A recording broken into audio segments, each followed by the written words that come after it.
Hats up tech fans. I'm your way host bringing you today's hottest tech scoops. First up, controversy brews as Pauline's High Vegas Fancy and Hayut tried to scrub a critical article off the net, and Google lent a hand. This juicy drama has sparked a major discussion online, racking up 207 points and 28 comments.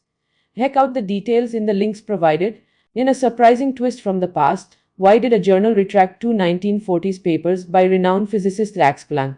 This mystery has sparked intrigue and boasts 139 points and 6 comments. Dive into the world of science history with the full article. Big discussions around age verification are swirling, seen as a gateway to automated attribution of speech, earning a whopping 562 points and 322 comments. Is this just the beginning of more digital identity debates? Find out more with the detailed analysis. Were you still using your old email app? Well, Notion is pulling the plug on its Vakif-influenced email app as we agents take over user inboxes. They're betting big on automation, paving the way for a new era of communication. That's a wrap for today, tech fans. Like and subscribe for daily tech updates.